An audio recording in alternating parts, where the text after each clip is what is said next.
Hi, welcome back to engVid.com. I'm Adam. Today we're going to talk about the American election. Now, if you live anywhere in the world, it's very hard to escape hearing about what's going on in America. The elections are coming up, everybody's talking about it. They're using a lot of new words, a lot of complicated words that you might not be familiar with. So we're going to talk about this. I'll explain to you a little bit how it works. I'll explain to you some of the words you're going to hear commonly. And keep in mind that although it's a bit more for advanced students, because I have a lot to say about all this, there's a lot of new information here, but even if you're a beginner, lots of new words, lots of good words that are everyday words.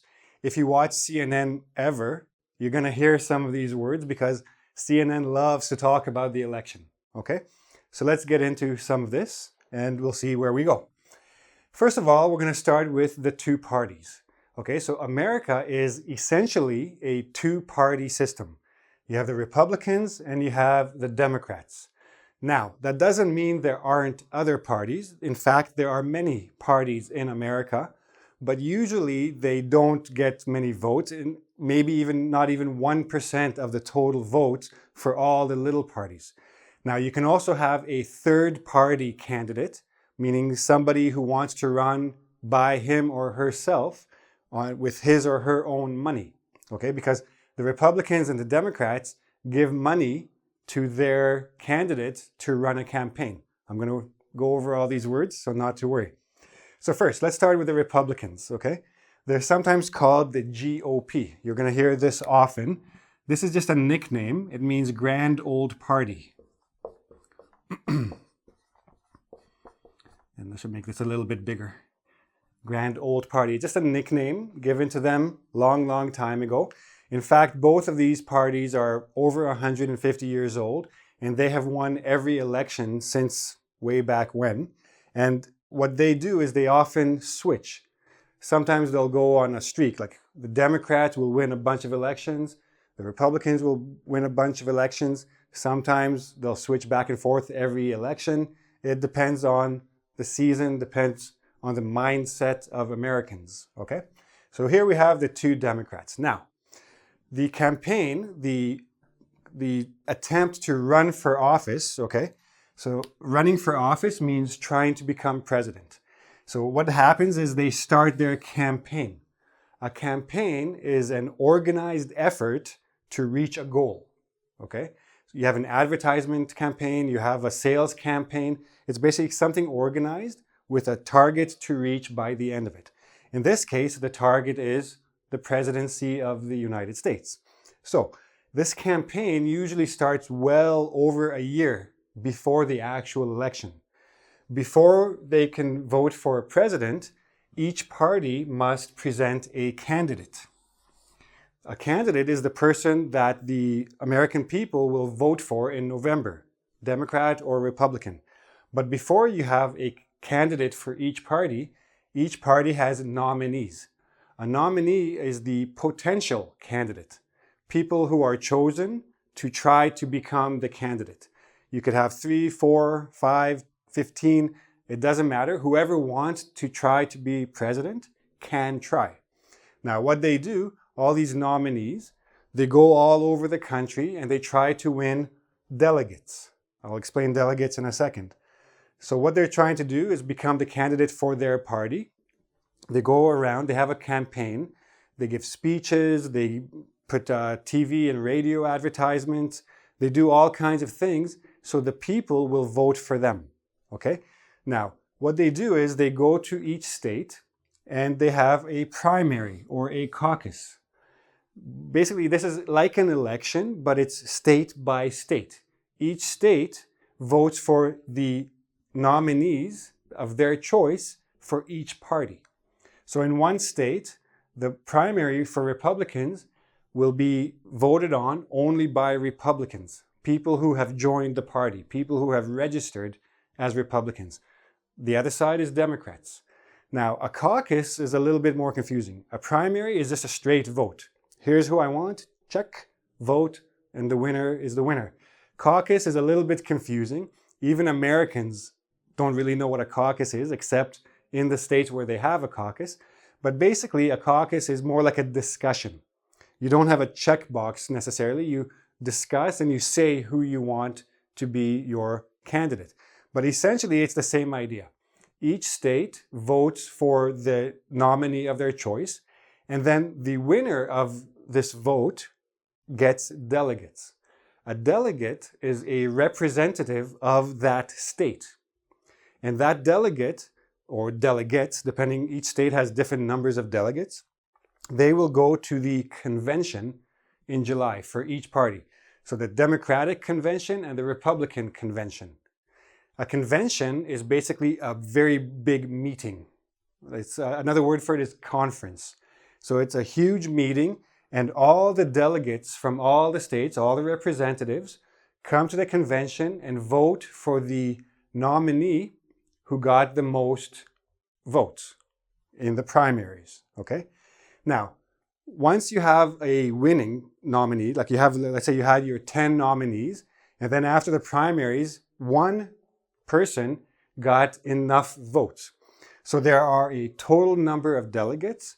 Whoever has more than half of those delegates that they won in the primary becomes the party's candidate. And the candidates then run for office. Then the candidates fight each other. And in November, all the American people can choose one candidate to be president. Now, what happens is that they all want to take out the incumbent. Now, incumbent means in office now. It doesn't have to be the president. It could be anything, in any position of authority. The person who has that position now is called the incumbent. So, the incumbent president of America right now is Barack Obama. In January, there will be a new president sworn in. That's actually a good word. Sworn in means become official. Put your hand on the Bible. Yeah, I guess you would raise your left hand. No. Left hand on the Bible, right hand up. I swear to be the best president I can possibly be. Now, the incumbent can serve a term of 4 years. And then there's another election. A president can only serve 2 terms, 8 years, and then he, in the future, possibly she, will have to move and let the new president take over. So, where are we? So right now, we have candidates. We have a Republican candidate, we have the Democratic candidate, and then after the primaries, where they fight the other nominees, they start fighting each other and they have a presidential campaign. Now, you can have a negative campaign, you can have a positive campaign. A negative campaign is when you're attacking the other candidate. A positive campaign is when you're just talking about what you're going to do. What are you going to do for this country? What is your platform? So your platform basically is your beliefs on how to run the country.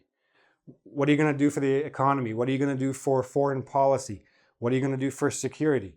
All these things that you have in mind, all these promises you're going to make, create your platform. So a positive campaign focuses on the platform. A negative campaign attacks the other candidate. So some candidates don't try to win because they're good. They try to win by making the other candidate look bad. That's one way to do it. Now, the delegates. So the delegates, they represent each state. Now, there is something called superdelegates. Superdelegates are basically representatives of the party who can choose for any nominee that they want. Okay? So sometimes they help, sometimes it doesn't make a difference. Next. After the convention, the campaign begins, and now you're going to hear rhetoric. Rhetoric is technically the art of persuasion. Okay? So rhetoric is how you speak, how you try to convince people to believe what you are saying. So some candidates are very good with the rhetoric, some are not. But some have good background, good experience, some do not. Sometimes you only need to be a good speaker to become president. You don't have to be very smart. You don't have to be very qualified. You just need to have good rhetoric. You need to know how to speak to the people and convince them to vote for you. Now, part of rhetoric is called spin. Nobody's perfect, let's admit. There's no perfect candidate, no perfect human being. So sometimes the negative attack, the negative campaign will say something bad about a candidate.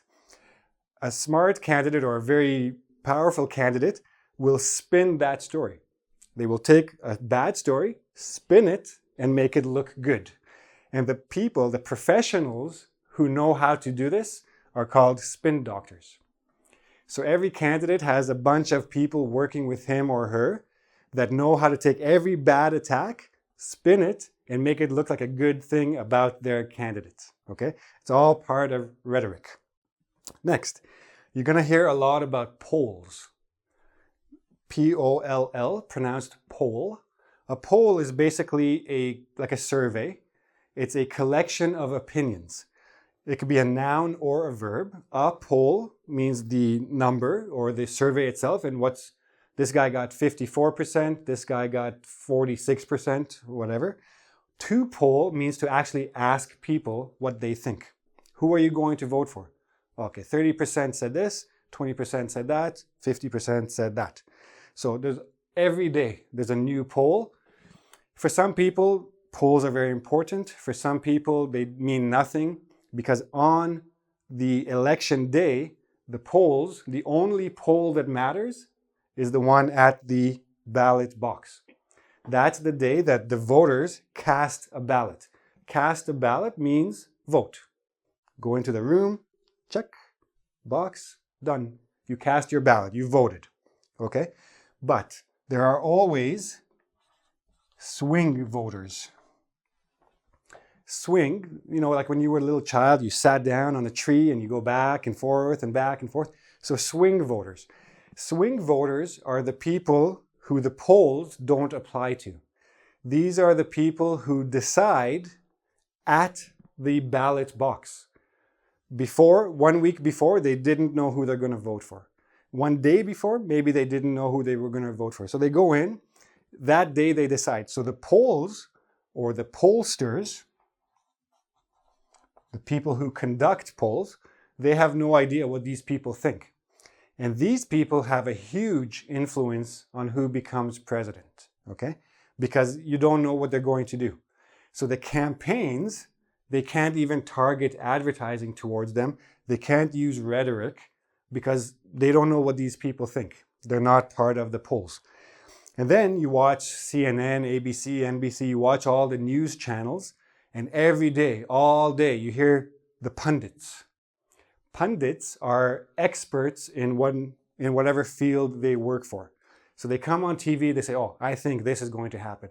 Oh, I think this is good, this is bad, why not, etc. So pundits are experts who are asked for and who give their opinion, usually on TV, radio, etc. Then there's always the lobby groups. Lobby groups, or sometimes lobbyists. A lobby group is an organized group of people, sometimes it's a company, a whole company, who try to influence other people. So a lot of these lobbies, they try to give money to the candidates. They are donors. A donor is a person who gives money for the campaign. And these lobbyists try to influence politics. They go to the candidate and they say, okay, if you vote for this bill, I will help you with that bill, or I will give you money, or I will do something for you. There's a lot of politics involved in politics, as it were. Next, now we come to election day. Now, how do the elections work in America? There's something called an electoral college, as opposed to the popular vote. So the popular vote means the greatest number of people who vote for one candidate or the other. But to try to be fair, to try to be democratic, the American system uses the Electoral College. Now, the Electoral College is a group of people, I think there's 538 people, who basically represent the nation, okay?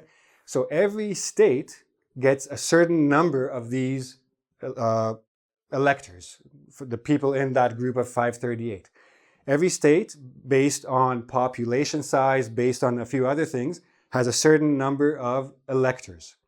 So a president, or a candidate, I should say, needs to win the most number of electors. I think 270 electors. They have to win that many number of electors to become the president. So it is actually possible to lose the popular vote and win the Electoral College and become president. In fact, President Bush, the second Bush, lost the popular vote to Al Gore, but still became president because of the Electoral College. It's meant to be fair. So, for example, California, which has the biggest population in the States, has an equal share, has an equal share relative to like Idaho, which has very few people in it. Okay, so that's how it works. So then on election day, November something, the American people go to vote. The Electoral College has a certain number of people. They get all those people. They're president. Come January, they're sworn in, and we have a new president, or America has a new president, which affects everybody, but that's another story altogether. So, one thing I want to say before I finish off here, this lesson was just meant to give you an idea of what's going on in America and how the election works. It is not necessarily an invitation to have a political discussion. You can have those with your friends and family. Everybody has their opinion. Everybody's entitled to their opinion, but keep it to yourself. Keep it within your group of friends and family. Let's not get too serious about it. Unless you live in America, it doesn't necessarily affect you all that much. So, I hope I've been very helpful here. I hope that you like this lesson and that you will subscribe to my YouTube channel. If you have any questions about this, please go to engvid.com.